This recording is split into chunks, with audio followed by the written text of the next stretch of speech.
Oi, boa noite. Deixa eu ajeitar aqui. Ai, peraí. Vou me arrumar direitinho aqui. Vamos colocar o nome aqui. Bate.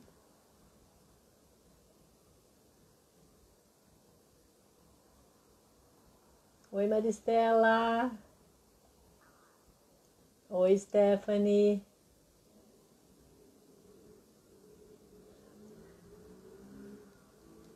Hoje vai ser muito especial, né? A gente que conhece o Joseph. Gente, desculpa aí, eu tava comendo uma coxinha aqui. Ah, meu Deus, tá tocando meu telefone. Tocou meu telefone, eu tive que atender. Perguntaram se era Poliana, me atrapalharam tudo aqui.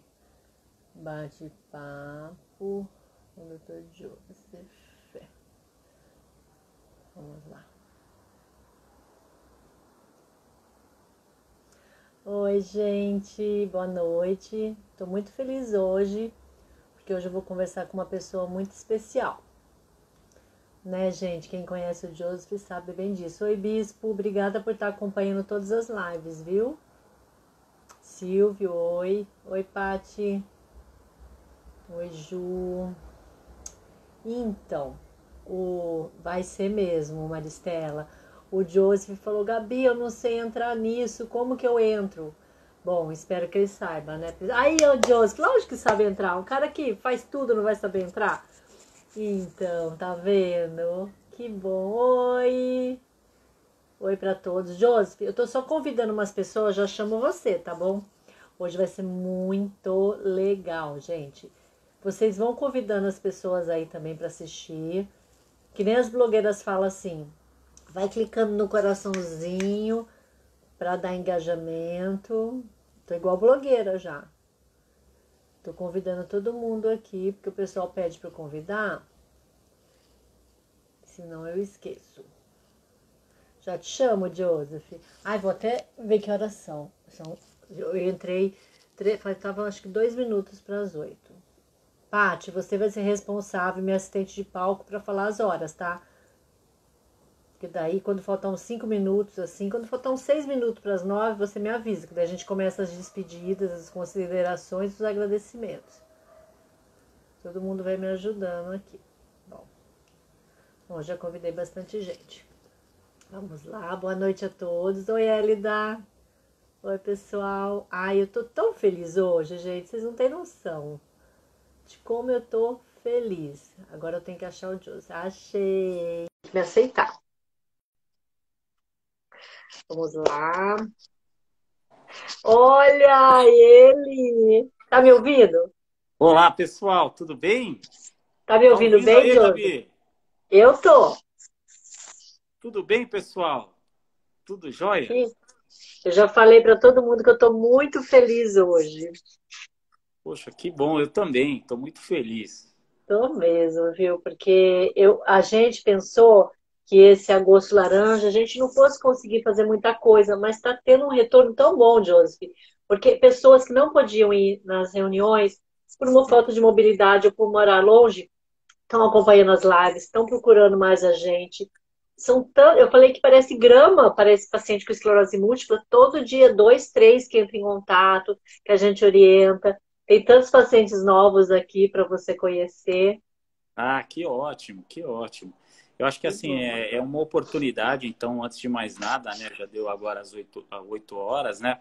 Eu queria Isso. cumprimentar você, né, Gabi? Eu acho que, de certa forma, é extremamente importante a gente passar alguma informação a respeito do agosto laranja, da esclerose múltipla, aí eu venho acompanhando você, né? E eu venho visto que a cada entrevista, a cada conversa, todos nós ganhamos com as informações. Então, parabéns, né? Eu acho que isso é extremamente valoroso aí para a gente. Obrigada. E está sendo muito bom mesmo, porque são as associações que estão se reunindo, são pessoas que estão procurando saber mais sobre a patologia. Então, assim, esse serviço de formiguinha que a gente está fazendo está sendo fantástico. E os novos portadores Então, ao contrário de nós, que somos pacientes mais antigos, que nos assustamos um pouco com o diagnóstico no começo, então está sendo mais assim, mais tranquilo. Claro que não, sem medo, sem angústia, sem as inseguranças que vêm com o diagnóstico.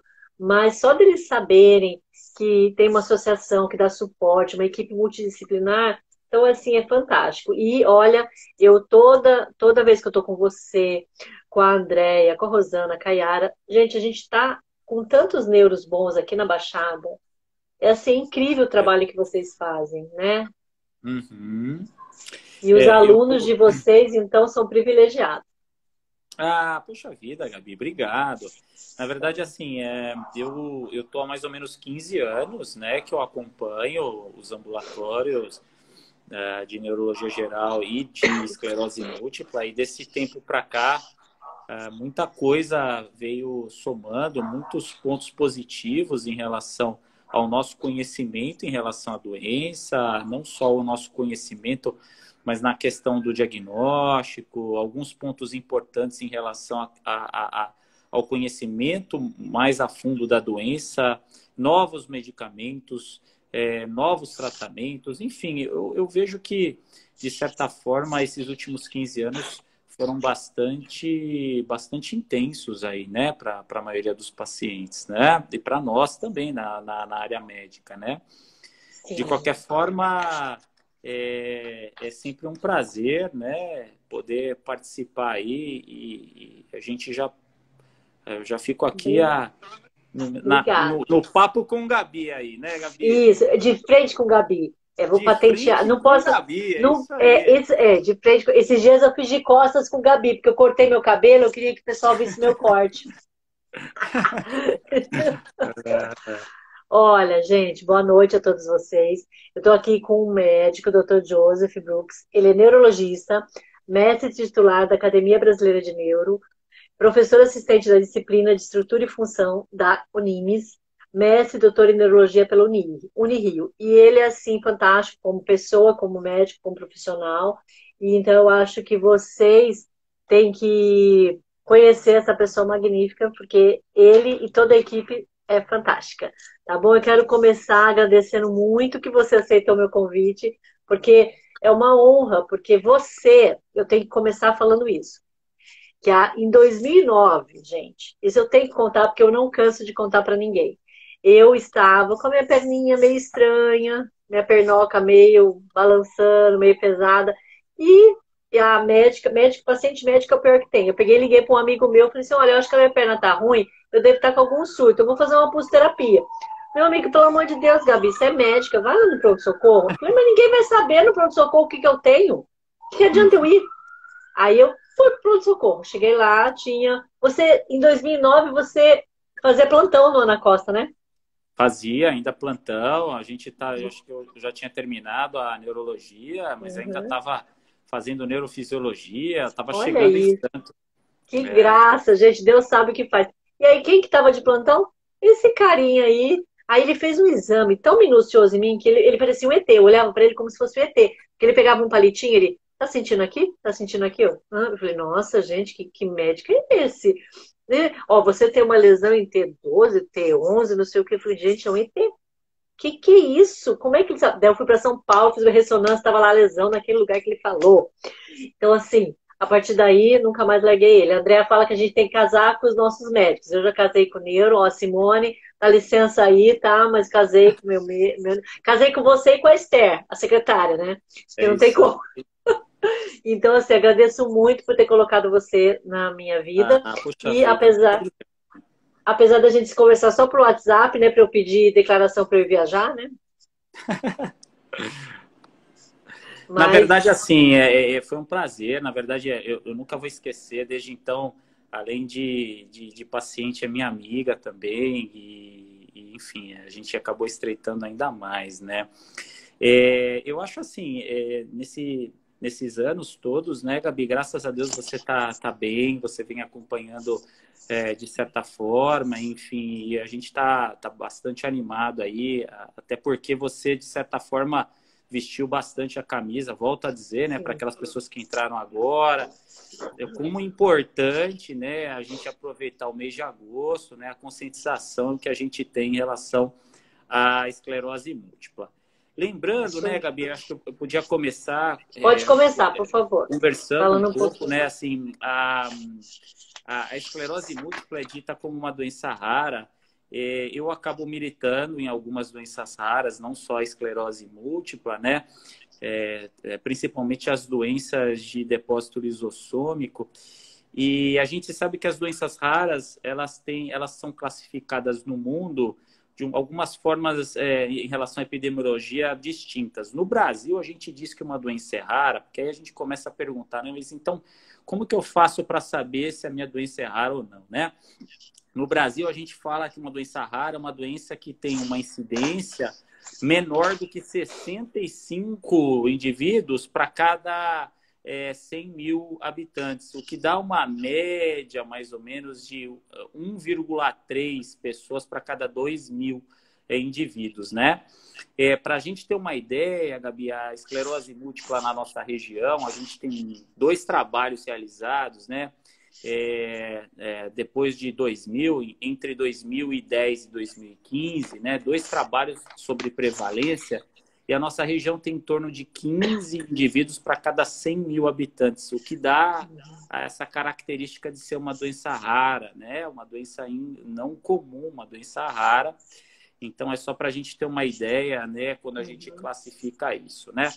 De certa forma, o governo tem um ponto extremamente importante em relação ao tratamento. Mais de 30 doenças, Gabi, raras, eles têm PCDT para tratamento, né? Então, assim, eu acho que esse é um ponto importante que a gente cabe ressaltar aqui no nosso encontro, né?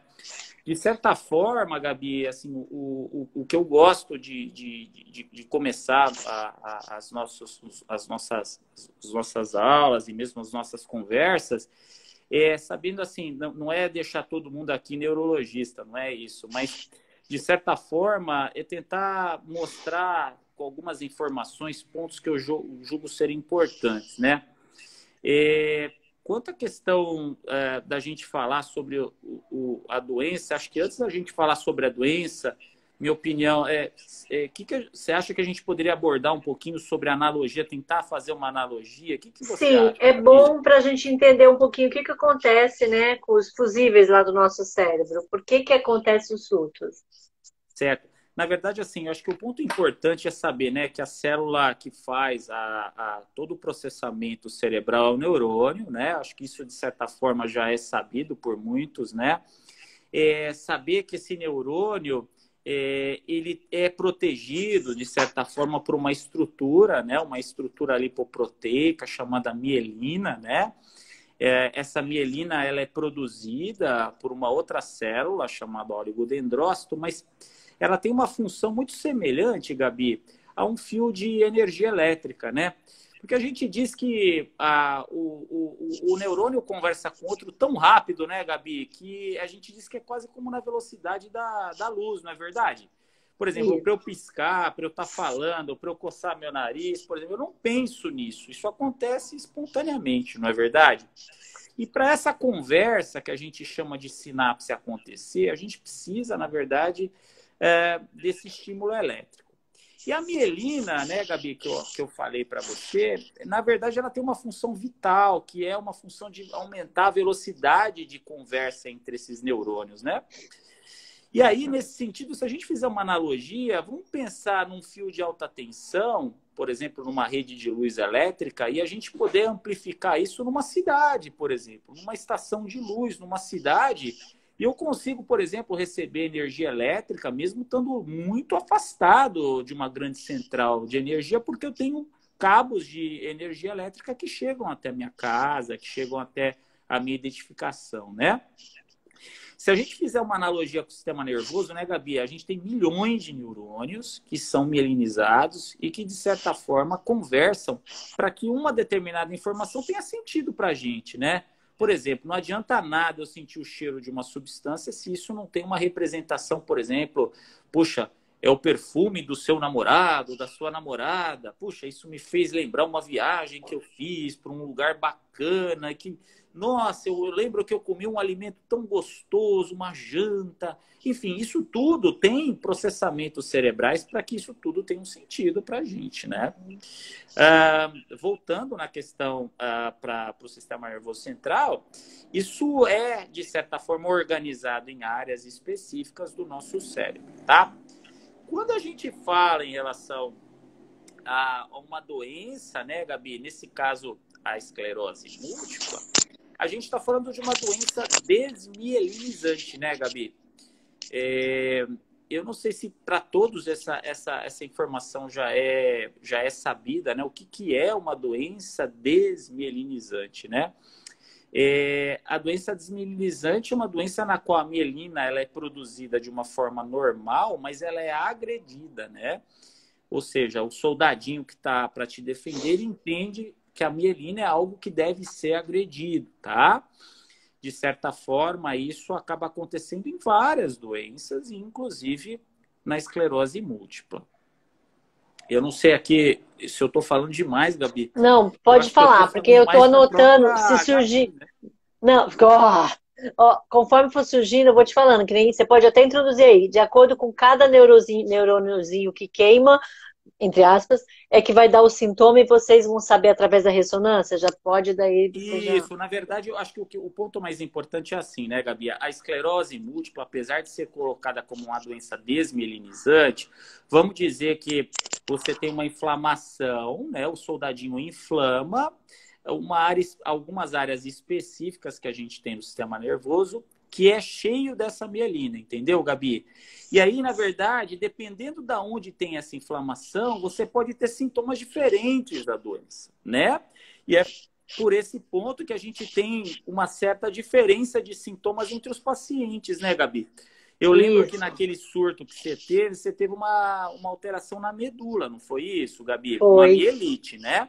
Uhum. E aí você pode ter, por exemplo, pacientes com a mesma doença que tem, por exemplo, acometimento no nervo do olho, acometimento, por exemplo, do equilíbrio, entre outros sintomas, tá? De qualquer forma, é aí que surge, na verdade, os sintomas da doença. Então, voltando para a questão da doença. A esclerose múltipla, Gabi, é uma doença dita como uma doença de comportamento. Acho que caiu o celular da Gabi aí. Sim. De comportamento autoimune, né, Gabi?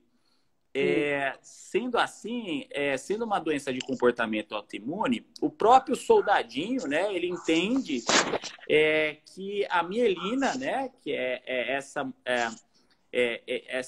proteína, né, essa lipoproteína que está presente no neurônio ali, aumentando a velocidade de impulso, seja agredido, tá? Isso acontece de certa forma ao longo de muitos e muitos e muitos neurônios, e aí você tem, de certa forma, os sintomas da doença, tá? A gente entende que é uma doença, então, de comportamento autoimune. É uma doença, Gabi, que afeta mais o público feminino mesmo, tá, Gabi? De 2 a 4 vezes mais comuns em mulheres. Isso não quer dizer que não possa acometer os homens também, né? De uma faixa etária, Gabi, que vai de 20 a 40 anos, mas isso também é bem possível de ser mais largo, né? Eu já cheguei a atender paciente, o meu pacientinho mais jovem tinha 8 anos de idade, e eu já cheguei a atender pacientes com mais de 60 anos de idade, ou seja, isso então não é uma equação. Travou?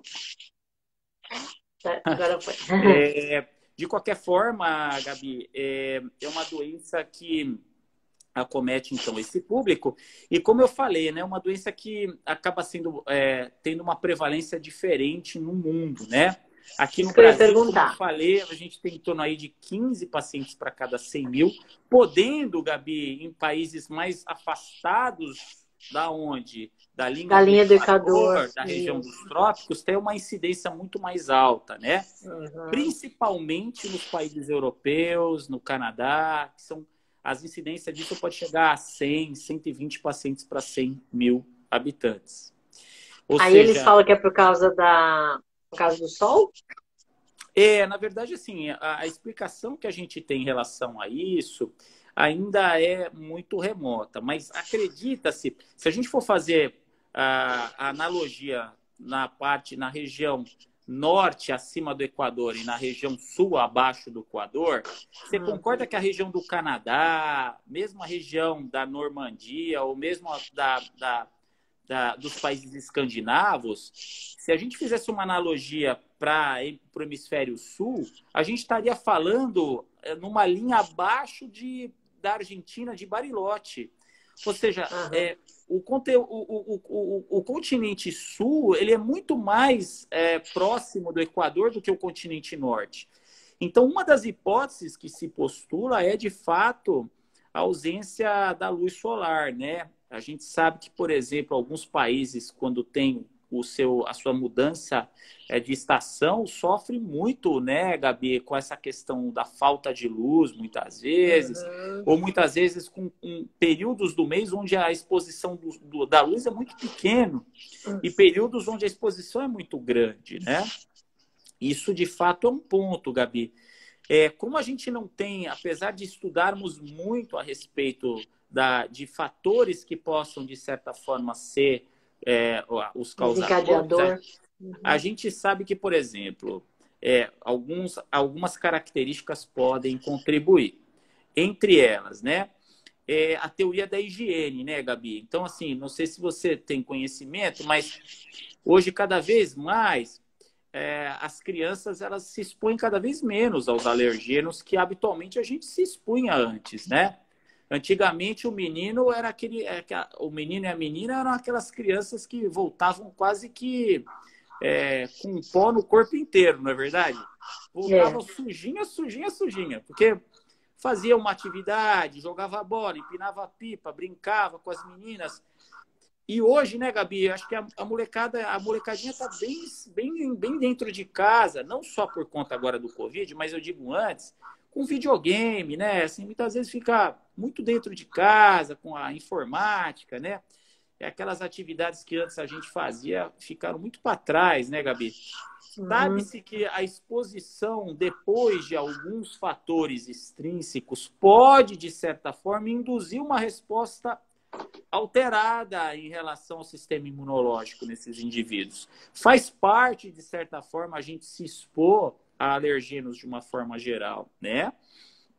Outra característica que é falada também, com uma certa frequência, de certa forma, os hábitos de vida que as pessoas têm hoje, né, Gabi? Com alimentos cada vez mais industrializados, cada vez mais ultraprocessados, com a questão, por exemplo, o consumo de álcool e tabagismo, com a temperância das pessoas, né, O Gabi? estresse. Eu ia falar, a temperância é essa. Quer dizer, hoje todas as pessoas andam muito estressadas, muito preocupadas. Você já sai de casa não sabendo se você vai ser importunado por algum meliante, ou por vezes no dia a dia, que é, de certa forma, pesado para muitas pessoas, né? A poluição também tem grande fator.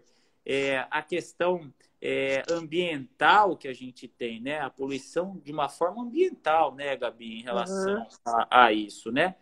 E eu entendo também que a possibilidade hoje é maior das pessoas buscarem o atendimento médico. Até então, era mais difícil as pessoas chegarem a serem atendidas, por vezes, por especialistas, ou muitas vezes se perdiam ao longo do tempo em relação a isso. Então, eu costumo dizer assim, Gabi, quando a gente tem muito mais de uma opção, é porque, de certa forma, a gente não sabe totalmente o que leva, de certa forma, a essa resposta que o indivíduo tem do sistema imunológico, que ele entende que precisa, de certa forma, agredir a mielina, entendeu? É um mistério que realmente, né? Eu sempre fico me pensando, por quê, né? Bom, todos os meus surtos foram mediante algum estresse. Impressionante. Todos eles. E nós sabemos, né, Gabi, quantas são as histórias dos nossos pacientes que descobriram, por exemplo, a doença depois de um estresse muito grande, depois de um divórcio, depois da perda de um trabalho, depois, por vezes, de uma briga familiar, enfim. Nós sabemos que não são poucas as histórias, né? Não só de descobrir a doença, mas, por vezes, de exacerbação dos surtos, né, Gabi? Quantas e quantas vezes a gente vê isso, não é? É um diagnóstico diferencial muito difícil, apesar de vocês, os estudantes, muitas pessoas estarem mais preparados hoje para quando a gente chega com sintoma no pronto-socorro, mas o paciente, quando sente, como ela como que você descreveria? Não é que ela é autolimitada, os sintomas, eles têm aquele, e melhora, né? Então, o paciente acaba falando, ah, não, eu dormi em cima do pé, ah, não, entrou um cisco no meu olho, e acaba deixando, né? Então, isso que acontece também. O que eu ia te comentar, assim, né, Gabi, de uma maneira geral, quando eu comecei no ambulatório de esclerose múltipla, o que a gente tinha é que a grande média dos pacientes, eles acabavam procurando pelo menos 8 profissionais diferentes até chegar no diagnóstico, né? Impressionante. Isso, de certa forma, tinha um retardo diagnóstico, muitas vezes até superior a 5, 6 anos, por vezes 10 anos de atraso diagnóstico. Com o passar do tempo, né, e eu acho que isso, de certa forma, tem uma participação do ensino médico, né? As doenças raras, elas, quando são somadas, elas não se tornam raras, né? Elas participam de 20% de todas as doenças, Gabi. Então, se eu pegar, por exemplo, todas as doenças raras juntas, elas não são raras. E eu acho que o ensino médico vem colaborando nesses últimos anos a comentar a respeito disso, né? De certa forma, a esclerose múltipla não era muito abordada no ensino médico, né? Por vezes era abordada de uma forma muito en passant, de uma forma muito rápida. Então, por vezes, se o profissional não era especialista, por exemplo, nessa área, por vezes era difícil pensar. Só pensa no diagnóstico quem já estudou sobre o determinado assunto, não é verdade? Certeza. Por isso que eu tento acalmar os pacientes quando descobrem, que eles falam assim, ah, eu estou assustado. Eu falei, não, não, não se culpe por isso. Eu também, mesmo como médica, fiquei quando eu soube. Sim, Por quê? sim. Por causa disso. Há 25 anos atrás, os neurologistas, eles pincelavam as patologias. Não tinha um ambulatório tão assim rico hoje em dia para eu poder. Nossa, imagine, né? Na faculdade, eu lembro que em 1994 teve um eclipse, aquele eclipse que de dia fica à noite, eclipse Sei. solar, né? E Aham. aí todo mundo, vamos ver o eclipse. Daí ficou tudo noite, de dia. Catei uma radiografia e fui lá, olhei. Passou menos de 12 horas, eu comecei com embaçamento visual. Ah, tá vendo? Você queimou a retina. Você queimou a retina, tá vendo? Ah, tá com edema de mácula. Fui lá, usei um corticoide, né? E melhorei. Mas vai saber, eu estava no fim da faculdade, estresse, o que eu vou fazer? Ai, meu Deus. E aí, residência? Podia ter sido um surto, né? Achei um ponto que a gente pode falar, então, assim, o que seria um surto, na verdade, da doença, né? Até para a gente depois poder classificar a doença, né? Um surto da doença desmelinizante, da esclerose múltipla, né, Gabi? Um ponto importante é assim, eu vou te falar um surto que a gente chama como algo do dia a dia do paciente, né? O surto da doença é uma disfunção que o indivíduo tem do sistema nervoso central, então isso pode estar relacionado, por exemplo, a uma diminuição da acuidade visual, que nem você falou, uma alteração do equilíbrio, uma dormência que esse indivíduo tem num lado do corpo, num segmento do corpo, falta de equilíbrio, fraqueza na perna, dificuldade para segurar o xixi, dificuldade para segurar o cocô, entre outras questões. Mas um ponto importante é que é um quadro que ele vai lentamente progredindo, Gabi. Se a gente for levar em consideração, um quadro que, por definição, ele tem que durar no mínimo 24 horas. Eu insisto várias vezes com os pacientes, né? Ele dura no mínimo 24 horas, mas habitualmente, Gabi, é um quadro que ele tende a ter uma piora lentamente progressiva, que dura mais ou menos uma semana, mais ou menos. Ele fica estavelmente por mais ou menos umas 2 semanas, e aí ele tende a ir melhorando por mais ou menos uma semana. Ou seja, um quadro de um surto, ele habitualmente dura mais ou menos um mês. Isso é mais ou menos o que a gente vê na prática do dia a dia, né? Sintomas, como você comentou, Gabi, o sintoma da redução da acuidade visual é muito comum, viu? Então, assim, talvez esse teu sintoma tenha sido talvez o teu primeiro sintoma, né? Sim. Tu tinha quantos anos naquela época? 24. Então, talvez tu tenha tido aí um sintoma, muito possivelmente um sintoma 24. que Aí, pudesse ser, né? E aí, em 2004, eu tive de novo. Só que daí eu era oftalmo já. Eu achei que era meu óculos que estava fraco. Ai, médica é o pior paciente, né?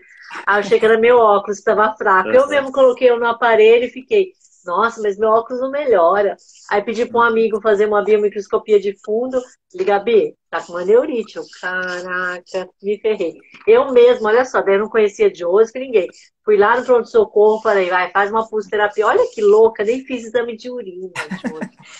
Fui lá, faz. Eu tava de plantão. Eu tava de plantão naquele dia. Eu lembro direitinho, na véspera de Natal. Ai, faz aí. Terminou, fui lá, dei plantão de novo. Peguei, fui lá outro dia, faz de novo. Olha que louca. Olha isso. Foi a primeira vez que eu pedi um exame de urina. Quando eu internei com você, eu nunca tinha feito. Fala da importância do exame de urina antes da gente fazer uma pulsoterapia. Na verdade, assim, a gente acaba pedindo, né, Gabi? Como a gente diminui o sistema imunológico da pessoa, habitualmente a gente acaba pedindo alguns exames, dentre eles o exame de urina, para afastar a infecção aguda, a infecção ativa.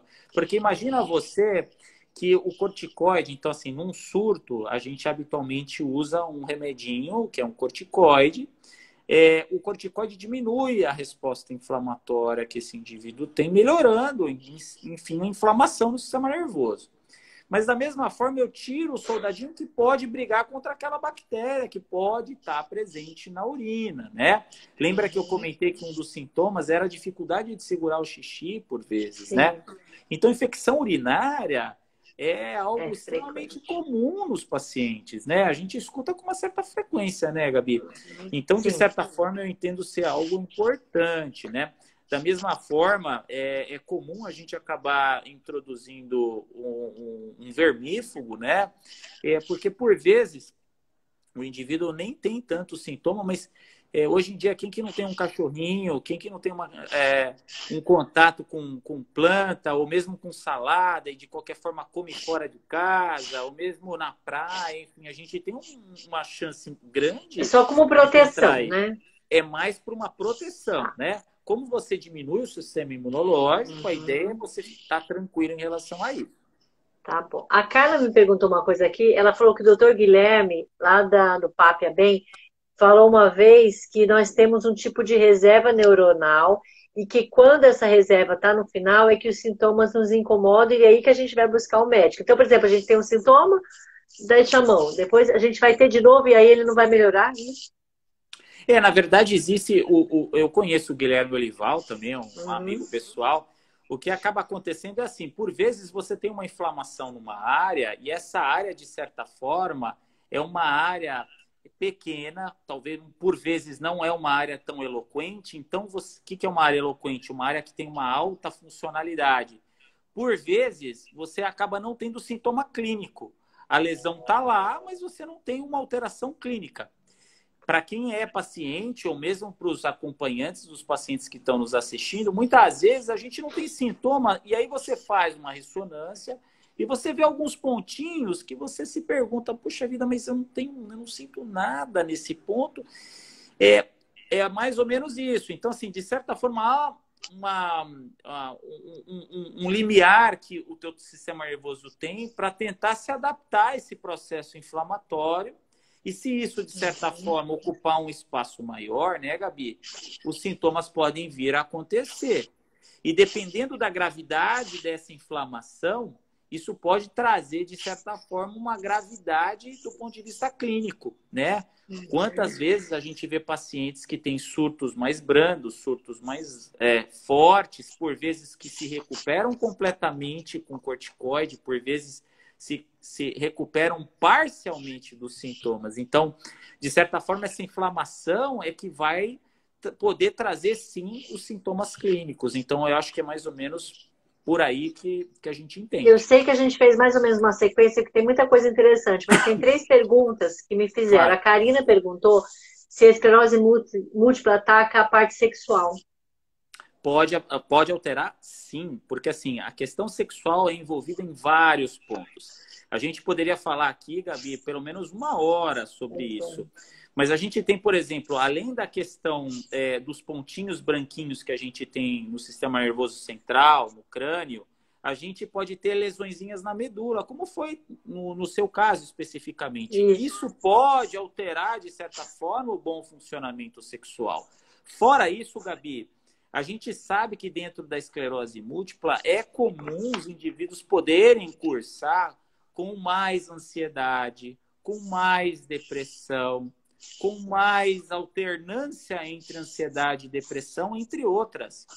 Sabe-se que mesmo aqueles pacientes com doença crônica, a gente comparando as doenças crônicas, na esclerose múltipla isso é mais frequente, Gabi. Acredita-se que tenha, de certa forma, uma alteração dessa inflamação que a gente está falando do soldadinho.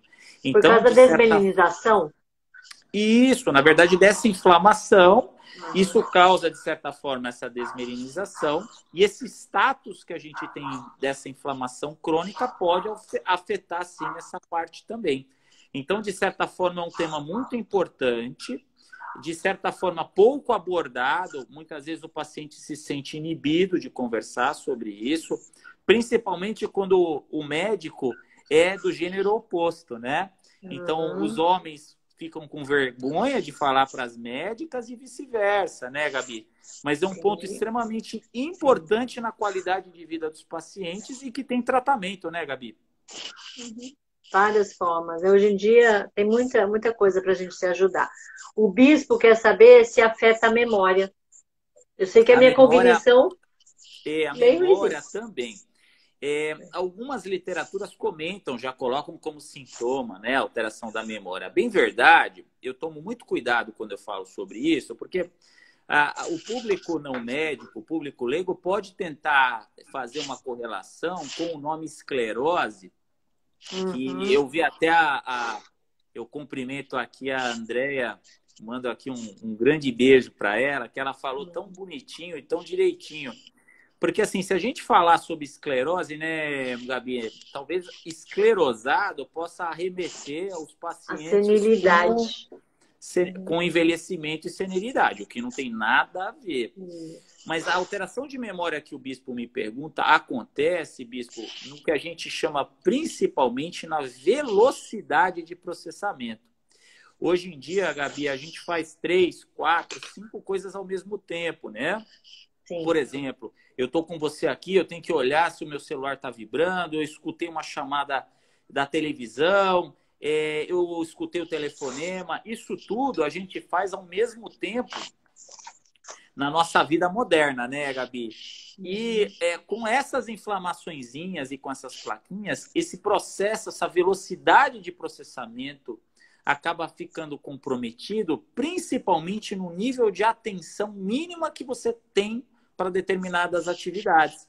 É o que a gente chama de uma diminuição da atenção sustentada para manter isso tudo acontecendo ao mesmo tempo, entendeu? Mas cuidadinho para a gente não confundir isso com o déficit de memória que a gente tem, por exemplo, no Alzheimer, que até então era chamado de esclerose, tá? Por exemplo, para esse déficit de atenção sustentada, eu faço estratégias, eu tenho estratégias, porque senão, então, tipo, eu chego em casa, eu tenho que deixar a chave no mesmo lugar, eu tenho que anotar as coisas se eu vou sair, porque são estratégias que a gente vai tendo. Tem alguma coisa, algum remédio, alguma vitamina que a gente pode fazer para melhorar? Perguntaram da visão, da memória.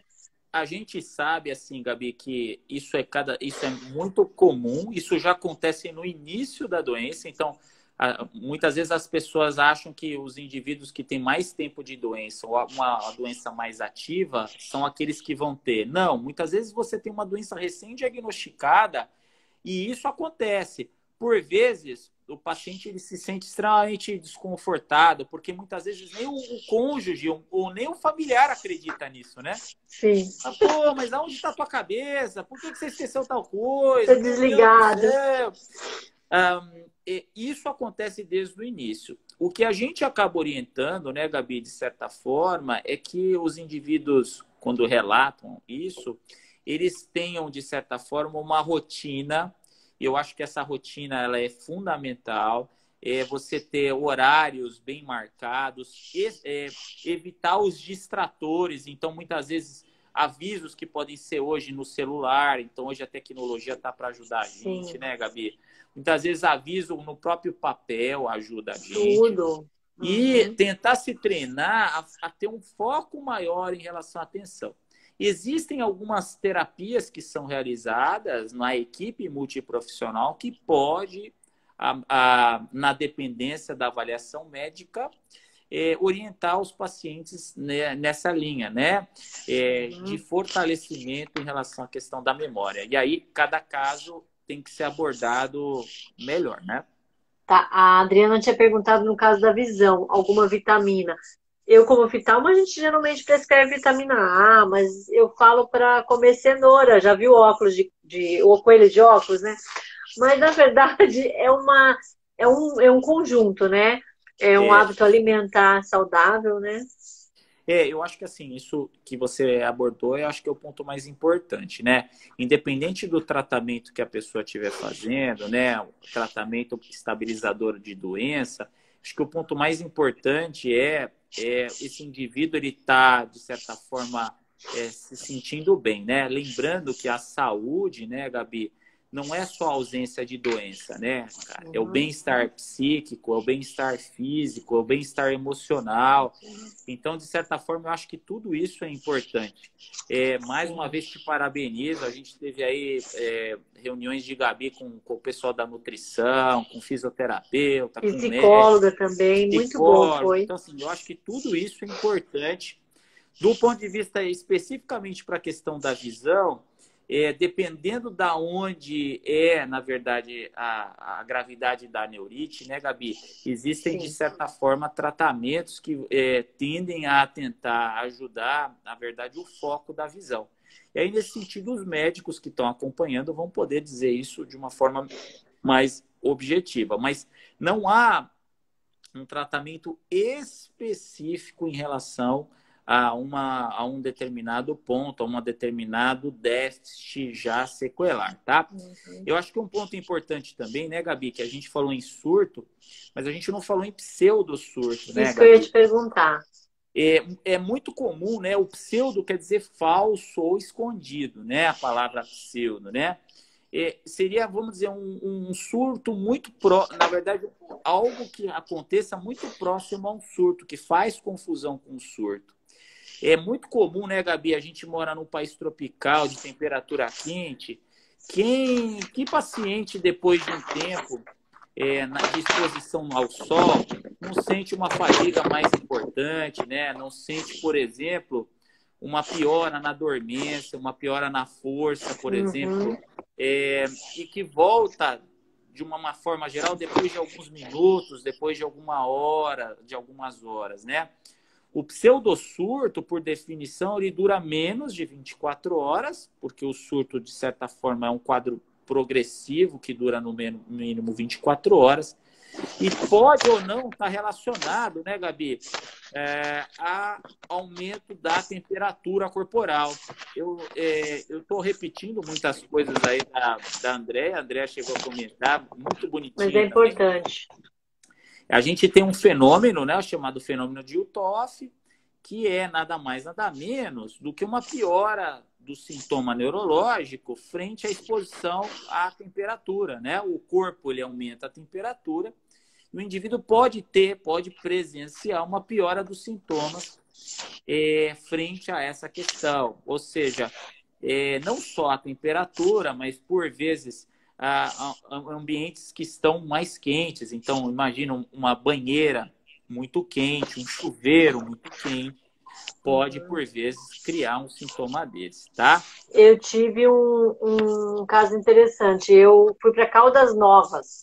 Uhum. Eu não sabia que existia esse fenômeno de Jutof. Lá eu fiquei mergulhada naqueles negocinhos lá, naqueles postos lá. Sei. Menina, eu saía de Para lá, eu sair de parecia a lá mulher, é ruim, né? eu parecia a mulher elástico. E eu falei, meu Deus, nossa, acho que eu tô cansada. Ai, será que eu tô com dengue? Achei tudo. Aí quando eu voltei, fui pesquisar, na época eu não desconhecia, era isso, pode. E antigamente eu li uma coisa da Idade Média, que eles diagnosticavam mergulhando as pessoas em tanques de água quente. Olha Na isso. verdade, assim, eram sintomas, na verdade, que os indivíduos Aham, tinham de piora, né? Não só, na verdade, a temperatura quente, é que, assim, no Brasil, né, Gabi, a gente não tem frio, né? Pra falar a uhum. verdade, poucos são as regiões do país que tem temperatura negativa, né? A gente sabe que o fenômeno de Eutófilo no Brasil vai acontecer com o calor. Se tu tiver, por exemplo, no Canadá, ou se você tiver na Islândia, ou mesmo no país escandinavo, baixas temperaturas também, Gabi, podem gerar esse fenômeno também, tá? Então, temperaturas muito extremas também podem causar isso. Quando a gente fala em Brasil, não tem como não pensar no calor, né? O país inteiro é um país tropical, não é verdade? Deixa eu fazer as perguntas antes que eu esqueça. A Carla falou assim: por que que aparecem lesões novas e a gente não sente nada? Vou lá, fiz uma ressonância de rotina, apareceu lesão e não tive sintoma. Calha muito, eu acho que é uma pergunta extremamente importante, né?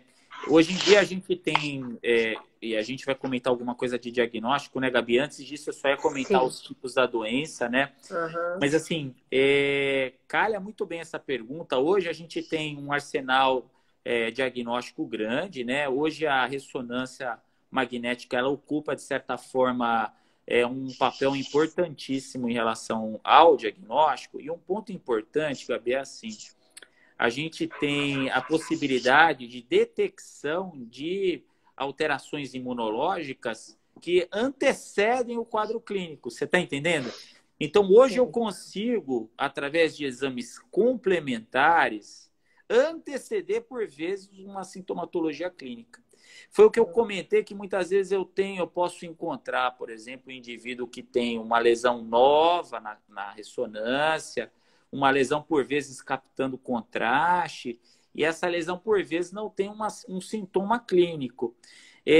Como a gente comentou um pouquinho antes, por vezes, dependendo da área que essa lesão está e dependendo do tamanho, você tem essa reserva de neurônios que você mesmo comentou, que o Guilherme já Uhum. tinha comentado com aquela paciente, que tenta levar aquilo no limite, né? Chega um Uhum. certo ponto que essa inflamação ultrapassa esse limite e o sintoma clínico acontece. Deu para Entendi. entender? Entendi por quê, então. Legal. Vou só fazer mais uma pergunta, a gente vai para os tipos de esclerose. A Evelyn quer Tá. saber por que a esclerose múltipla, essa relação do mecanismo da esclerose com a fadiga. Por que causa isso? Por que a gente tem tanta fadiga? Essa é a parte que mais me irrita é a fadiga. Perfeito. Também uma pergunta, a Evelyn aqui, mandar um beijo para ela também. Na verdade, assim, a fadiga é um sintoma cardinal dessa doença, né? Extremamente comum e frequente dentro da esclerose múltipla, já desde o início dos sintomas. Então, erra aquele indivíduo que acha que a fadiga tem relação só com a carga do número de lesões ou tempo de doença. É comum a fadiga estar presente desde o início da doença. Muitas vezes, indivíduos que têm uma doença com uma carga de lesão baixa, com sintomas clínicos pouco alterados. O que eu posso dizer em relação à fadiga são vários mecanismos, tá, Gabi? Acredita-se que entra bem dentro do status inflamatório que a gente tem, né? Essa resposta inflamatória no sistema nervoso central gera, de certa forma, esse sintoma. Então, a fadiga, ela está presente em várias doenças, né? Mas na esclerose múltipla, acredita-se que isso tem relação direta com esse estado que o sistema imunológico cria, que é o estado inflamatório que a doença causa, podendo levar nos pacientes esses sintomas desde o início. Isso, volta a dizer, não tem relação com gravidade da doença, não tem relação com o número de lesões ou o tempo de doença. Fadiga é um sintoma que existe desde o início, viu, Gabi? Por vezes não compreendida pelos familiares, por vezes fazendo esse indivíduo ficar ansioso, depressivo. Lembrar que a fadiga não tem relação com depressão e ansiedade, ela acontece isoladamente a esses fatores, tá? Então, acredita-se que é esses estados de inflamação perpétua, né, que se perpetua dentro do organismo que leva a esses sintomas. Tá bom. A Josi, a gente precisava de 2 lives seguidas, mas vamos dar uma apanhada aqui. Eu quero saber os tipos da esclerose múltipla e os diagnósticos a gente sabe através da ressonância, do líquor, mas existem outros exames que a gente pode fazer também. Queria que você falasse um pouquinho do potencial revocado. Que bom.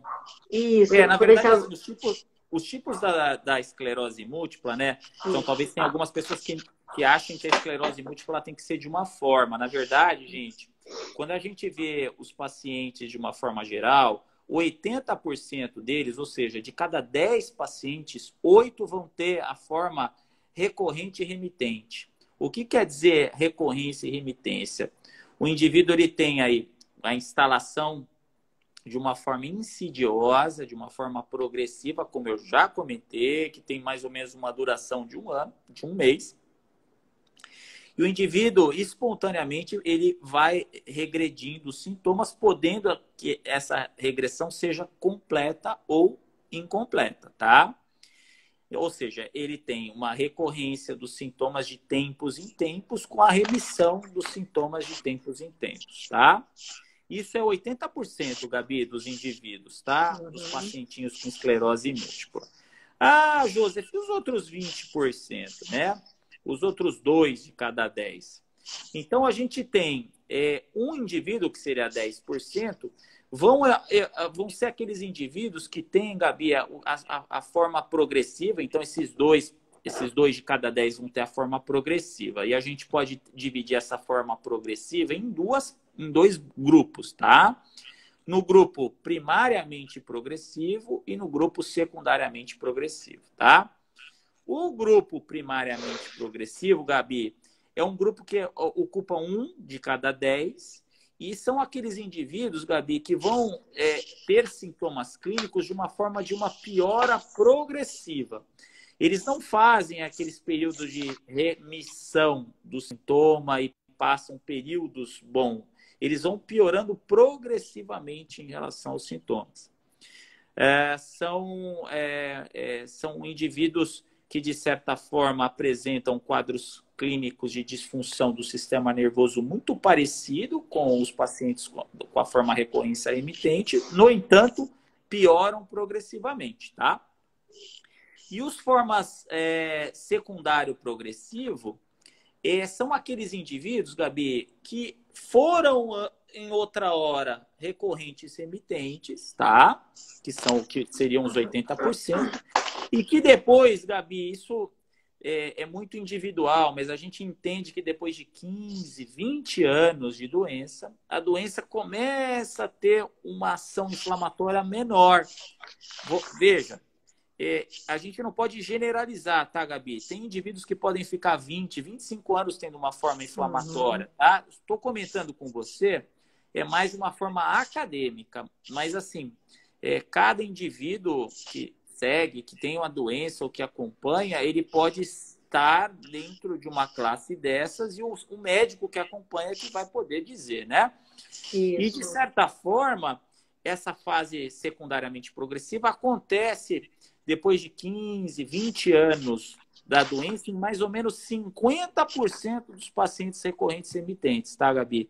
E são aqueles pacientes que não têm mais surto da doença, tá? Não tem mais aquela exacerbação clínica da doença, mas que podem piorar sintomas que em outra hora existiam. Por exemplo, o indivíduo que tem 20 anos de doença e que não tem mais surtos, mas que refere uma piora, por exemplo, da força da perna, que tem uma piora no equilíbrio, que se sentem mais fadigados. Então, a gente entende que a forma progressiva, Gabi, essa secundária progressiva, tem muito menos inflamação do que a forma recorrente remitente, tá? E é importante a gente dividir esses pacientes. É importante nesses grupos, Gabi, porque os tratamentos que a gente tem visam grupos distintos em relação aos sintomas. Deu para entender? Deu, e Por os vezes tratamentos. eu preciso ser mais agressivo, com drogas mais anti-inflamatórias para esse paciente. Talvez nesse paciente ele tenha uma atividade inflamatória menor. Então, de certa forma, eu não preciso ter drogas anti-inflamatórias ou medicamentos anti-inflamatórios tão potentes. Deu para entender? Deu sim. Dá um apanhado a gente tem 6 minutos. Nos, Ah, pois é, tá vendo? Falei que não ia aqui. Você falou 1 hora é muito, não é nada. Com você é ótimo. Tem muita coisa. Por mim, entrava de novo. Fala dos diagnósticos sem ser ressonância, o líquor que a gente já sabe. tá, assim, um ponto importante, né? Então, além da ressonância que a gente falou, o líquor, ele é importante. E aí a gente tem alguns exames que eram muito utilizados, Gabi, antes da ressonância, do líquor, e que hoje podem ajudar, que são os potenciais evocados, né?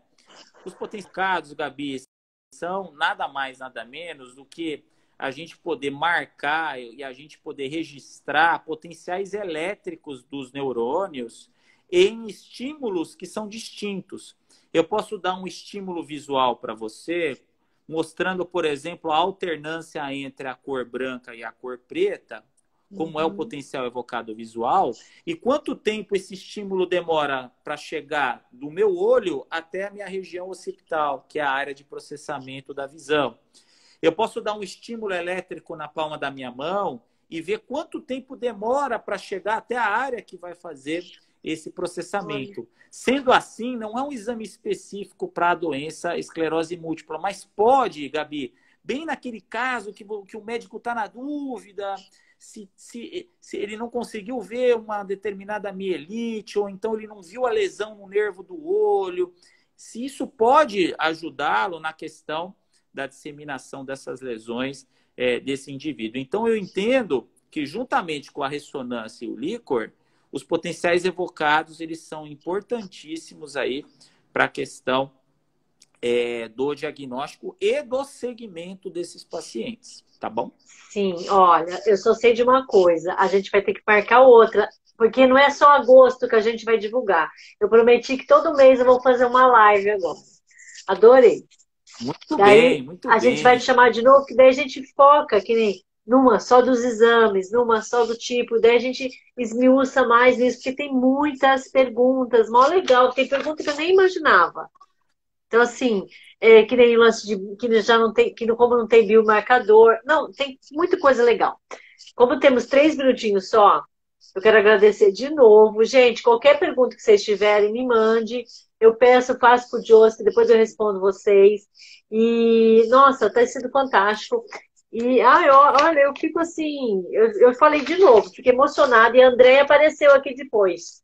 Né, Andréia? Ah, Você tá aí ainda, que danadinha? legal. Ela é uma Muito querida, bom. pô.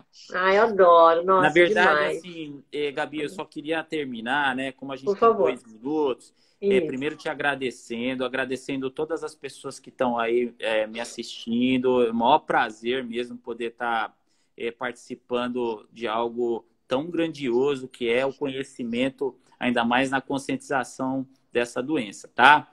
Eu termino aqui com um trabalho, eu sou sempre muito científico, mas eu acho que aqui eu preciso chamar um pouquinho a atenção, um pouco mais para a questão do coração, né? Tem um trabalho, Gabi, e aí eu chamo a todos, né? Um TED Talk com o Dr. Robert Waldinger, né? É Vou um até TED anotar. Talk de 2018, 2017, perdão. É um estudo, Gabi, sobre a felicidade, tá? Eu acho Ah, que o ponto mais importante, né, o Happiness Study, né, é um estudo que tem 82 anos, começou em 1938 com 268 jovens, na época da Grande Depressão Americana, né? E eram jovens que moravam numa cidadezinha muito perto de Boston. Perguntaram para eles o que é felicidade, né, Gabi? E aí, em jovens de 18 anos, felicidade é ter carro, felicidade é ter uma mulher bonita, felicidade é ter dinheiro, enfim. E aí viram que aqueles indivíduos mais felizes, Gabi, eles tinham 3 características naqueles indivíduos que tinham isso até os 50 anos de idade, Gabi. Primeiro deles, né? é você ter um bom contato interpessoal, é você poder ter um bom contato com as pessoas, tá? É você achar que tá certo e errado o tempo inteiro, né? Você ter um bom contato interpessoal. Segunda característica, Gabi, foram aquelas pessoas que tinham um bom contato interfamiliar, tá?